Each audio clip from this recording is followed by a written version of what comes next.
Walk into Dubai Mall on a weekday right now and you'll hear something nobody expected. Silence. Your own footsteps echoing off marble floors that used to hold 300,000 people a day. Luxury boutiques with sales staff just standing there, phones in hand, waiting for customers who stopped coming. This is the most visited mall on the planet, or at least it was.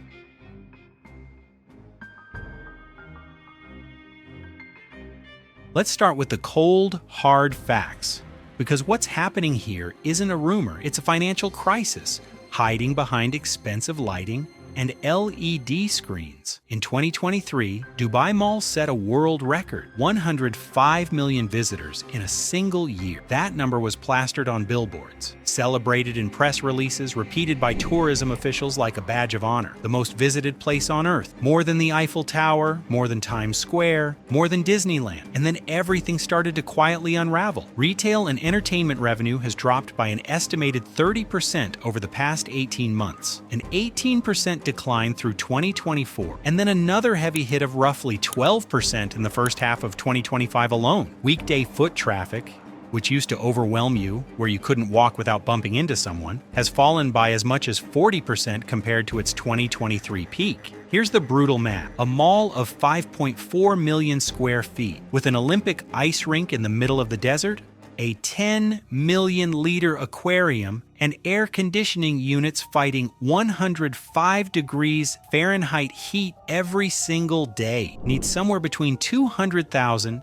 and 250,000 visitors daily just to cover its operating costs. Reports suggest actual daily numbers have dropped to around 140,000. That gap doesn't just hurt. That gap bleeds money every single day. And the people who are showing up, they're spending less. Average spend per receipt has reportedly fallen from around $115 to $76, a 33% drop. They're coming to watch the fountain show, take photos for Instagram, and leave without touching a single checkout counter. The mall has essentially become the world's most expensive free attraction.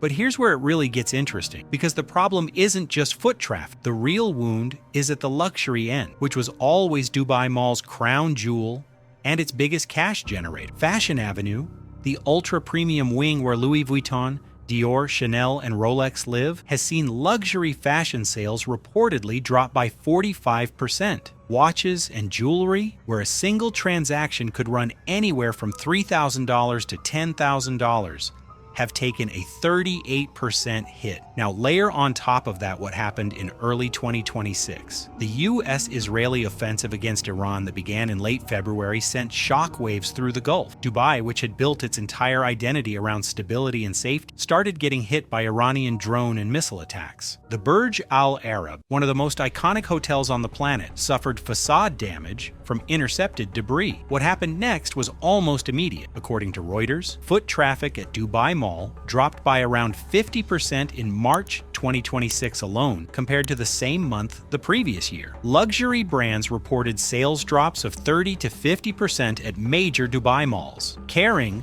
which owns Gucci, Balenciaga, and Saint Laurent, temporarily closed stores across the UAE, Kuwait, Bahrain, and Qatar. Chalhoub Group, which operates roughly 900 stores for brands like Versace, Jimmy Choo, and Sephora, made staff attendance voluntary. European luxury stocks cratered. LVMH dropped 4.3% in a single trading session. The Stocks Europe Luxury 10 Index fell roughly 9% across 2 days, its worst two-day performance since the tariff shock of April 2025. One senior Bernstein analyst put it bluntly: the Middle East was one of the few genuinely positive stories the sector had going into 2026. The timing of this disruption is particularly uncomfortable, and the thing is, Dubai was already the one market that luxury brands could point to as a bright spot while China was struggling and the US consumer was tightening up. Now that light is flickering,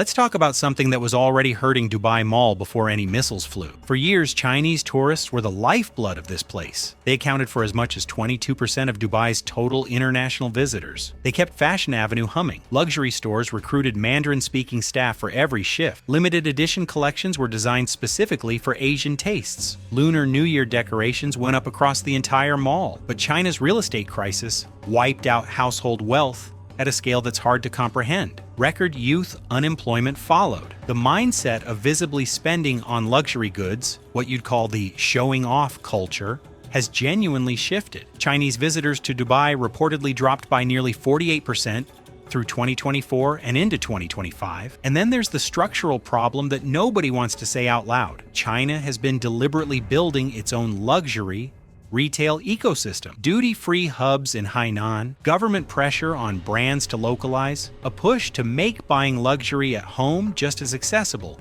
and far less expensive when you factor in an 8-hour flight and hotel. Why fly to Dubai when you can buy the same Hermes bag without leaving Shanghai? The high-end watch and jewelry segment, which leaned hardest on Chinese clientele, has been hit worst. Stores that once had Mandarin-speaking staff on every floor are now quietly managing redundancies.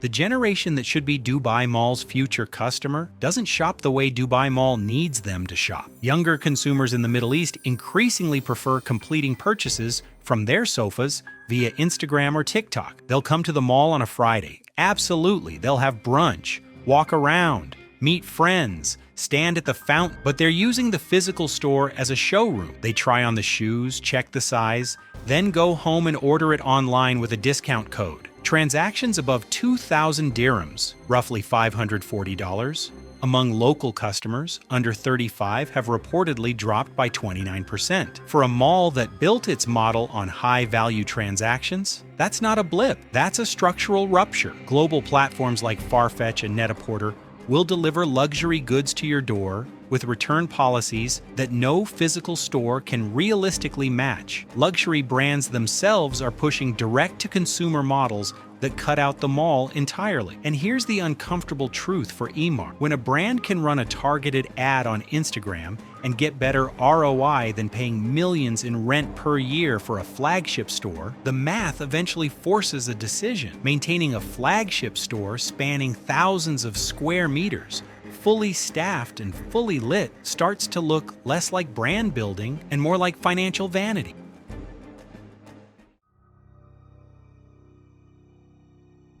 While Dubai Mall is dealing with all of this, it's also losing ground to competition. It didn't take seriously. Newer destinations like Dubai Hills Mall and outdoor urban spaces like City Walk are pulling the younger, experience-driven consumer away. These places are smaller, easier to navigate, more personalized. You don't need to walk 3 miles to get from one end to the other. They feel human scale in a way that Dubai Mall, intentionally, never did. And then there's Saudi Arabia. Vision 2030 is not just a PR strategy. Saudi nationals once accounted for up to 20% of Dubai Mall's visitors. Now Saudi Arabia is actively building luxury retail infrastructure at home. The Via Riyadh complex directly competes with Fashion Avenue. Multinational corporations are being incentivized to relocate their regional headquarters from Dubai to Riyadh. Dubai isn't just losing tourists, it may be losing its position as the undisputed capital of Gulf commerce. So where does this leave one of the most ambitious retail projects in human history? The honest answer is, at a crossroads. Dubai Mall was built for a specific era, when bigger meant better, when luxury was about spectacle, when Chinese tourists were the growth engine of global retail, when the Gulf was the one stable, glittering corner of an uncertain world. That era is under enormous pressure, some of it from geopolitics that nobody could have fully predicted, some of it from structural shifts in how people shop and what they value, and some of it, honestly, from the hubris of believing that scale alone was enough to sustain an empire. There is a version of this where Dubai Mall adapts, where it becomes primarily a dining and entertainment destination with retail on the side, where Emaar uses its $408 million expansion to go all in on experiences that genuinely can't be replicated online, where the aquarium, the ice rink, the fountain become the product, and the handbags become secondary. But that transformation requires admitting the old model is broken. And that's always the hardest part. The footsteps echoing through those marble halls are telling you something. The question is whether anyone in a position to change things is listening. If you found this video interesting, drop your thoughts in the comments. Do you think Dubai Mall can reinvent itself? Or is this the beginning of the end for the mega mall era? And if you're new here, subscribe. We do deep dives like this every week.